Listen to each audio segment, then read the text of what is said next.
My next guest, Chris Aubert, is an attorney, very, very virulently pro-abortion. As a matter of fact, he didn't even think about what was happening in an abortion until the day he saw his own baby. We taped Chris in Dallas.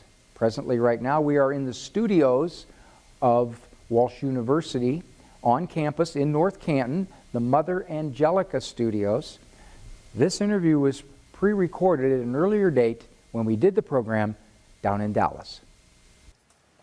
With me is my friend Chris Aubert. He and I have done some men's conferences together. He's an attorney. Makes me a little nervous here, Chris. Makes me a little nervous.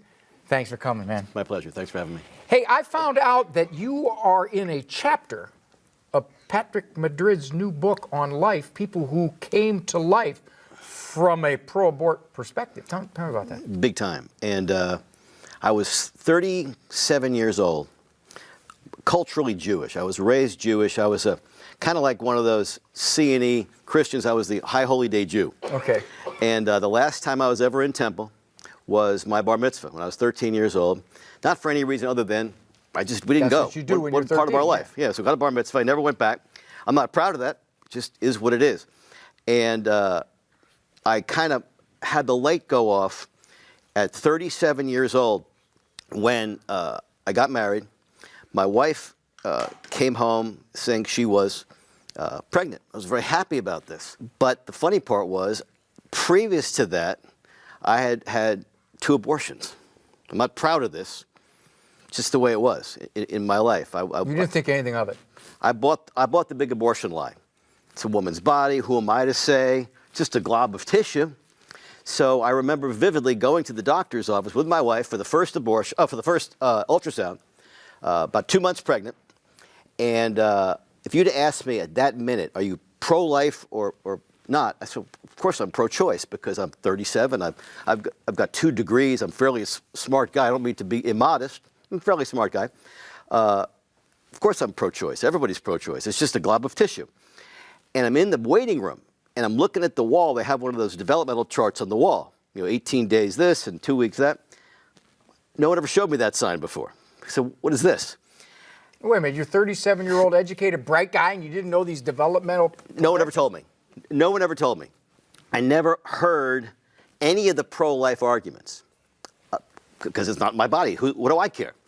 About 5 minutes later, they call us into the back for the ultrasound. Now, I'm a pro-choice male. And now my world's kind of shaking because of that poster I saw.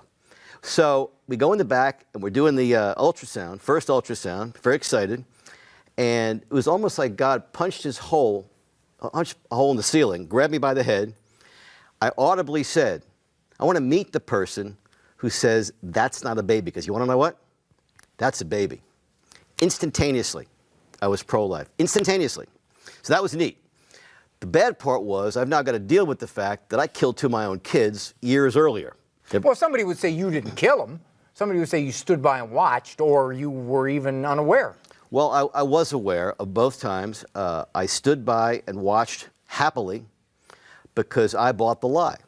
Who am I to say anything about this? That's just a glob of tissue. Why should I care? A guy has no voice. He has no voice.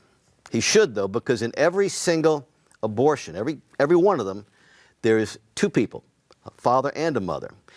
I found the only difference in my experience between men and women looking at the abortion question, men sometimes don't know because the mother goes out and has the abortion, never says anything. Other than that, it's just a question of how we look at things. And I was of the belief that I'm not ready to get married. I don't want to get married. I don't have enough money to get married. Don't really love this girl very much because I was a man of the 90s, okay, man of the 80s and 70s. It was all about me. I was the pope of my own church. And for me to start thinking about a little baby, that's going to cramp my style. I don't want to do that. And I was very pleased when the 2 women I had been with decided, they came up with the idea to have the abortion. That was a great idea as far as I was concerned. Great. Never occurred to me. What if they just said no? Well, I never got a chance to say anything. They said, I'm pregnant and I want to have an abortion. But before I could process this unprecedented event, it had already been, the call had already been made for me. We're doing it. And so they wanted it. That's how I'm programmed to think. It's her choice. Who might even have an opinion? So I'm happy that I never had to make that call. How many guys don't have an opinion? Well, Don't get an opinion? I would say overwhelming. I could say this in the men's conferences that I do, from abortion from a man's standpoint. I can't do a talk without a huge line of people wanting to talk to me afterwards and simply say, I thought I was the only guy out there that thought this. They'll say for an hour sometimes to line up and say, thank you, I thought I was the only guy that had. My favorite story about this was one time down in Houston, did a men's talk, and there's a long line of people. There's a guy in the front of the line, probably 75, maybe 80. And he's standing at the front of the line. I said, you can come up now. He says, no, I'm going to wait. I'm going to wait. His line takes forever. And every 5 minutes, I said, you can come up. Said, I'm going to wait. Finally, it's time. It's been an hour. He comes up and he says, thank you. And he cries and he leaves. He waited an hour to cry and tell me thank you for talking about, obviously, a scar that he had. He couldn't get rid of it. 75, 80 years old, something happened in his life, whether it's who knows if it's a child and something happened, but nonetheless, it's crazy rampant that men, if they think about it. Are we not allowed to say anything? What if a guy said, I don't want you to kill my baby? There's plenty of cases out there. I'm a lawyer by trade. There are plenty of cases out there where men have sued, have tried to get injunctions against abortions. Basically speaking, in a very large number of cases, we don't care what you say. You don't have a say in this. It's her call. Because that's how we've been formed as a country, as a society. It's a woman's body. It's her choice.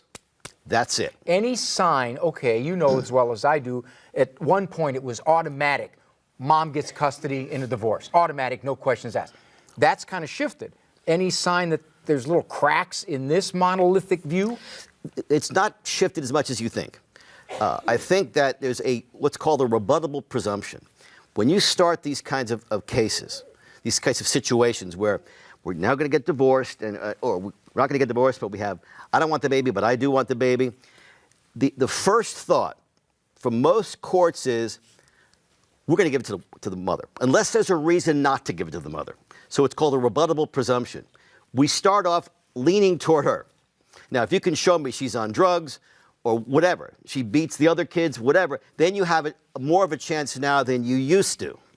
But it's still heavily weighted, in my experience, toward the mother. Do we need to somehow, okay, there's guys out there like that 80-year-old guy. Is there something that is written, any kind of movement, a little interview like this, that sparks in a guy? I didn't want that to happen with everything in my being, but I just figured I had no option. The LA Times did a survey several years ago, and 2/3 of the men who knew their girlfriend or their wife was pregnant didn't want the abortion. 2/3. 2/3. LA Times. 66%. You know, today, if you go get a box of potato chips and like one person over there got sick, we got to take it off the shelf. But 66% of men can be wounded, like I was, with 2 abortions. We don't care. It's not your body. It's not socially acceptable to say, well, look, there's 2 people caused this. Maybe we ought to ask both of them, what do you think about this? But we don't. And the mindset is, hey, she's the one who has to be pregnant for 9 months. She's the one who has the change in the body. You did your thing and you're gone, or you're probably not going to be responsible anyway. Wouldn't that be an argument too? It would be an argument, but it's a very surface argument. And what I mean by that is, when you think about this, that you've created an eternal soul. It's there forever. So it exists whether you like it or you don't, whether the man wants it or not, whether the woman wants it or not. Who cares? It's a different issue. That little baby has rights. And if you think about it, we have a constitution that says all people are created equal. Not just born people, everybody. So if that's true, then if this little baby has equal rights, equal to me means equal. Doesn't mean kind of equal. Doesn't mean equal starting at this point. Equals equal. So if we really believed this, it would be different. There's a case just came out this week where a woman, it was a separation situation. You may have read about it. And the woman wanted to baptize their Catholic child. Her separated husband said, no, I want nothing to do with the Catholic faith. She went ahead and did it anyway. She's in big trouble now. She's in big trouble. The court said, don't do it. She did it anyway. Now she's in big trouble. What a patchwork, contrary system of laws. Well, it's not even a system of laws. It's what do I want to do in this case? There's no overarching truth here. There's just, what do I feel good about? You, we'll do that. We'll do that for you. We'll do this for you. We have to have a fabric. Okay. And we don't have a fabric because the baby didn't ask to be there. The baby's there because God said it's time for daddy and mommies to get together. And to punish the baby for this, to me, just makes no logical sense. Forget the faith sense. It's like saying, your dad robbed a bank. We'll put you in jail for this. What about my dad? He robbed the bank. No, we're putting you in jail. We pro-lifers have got to be a little more attuned to the dads. Amen. And I'll confess to that too. Amen. God bless you. God bless you, my friend. Thank you.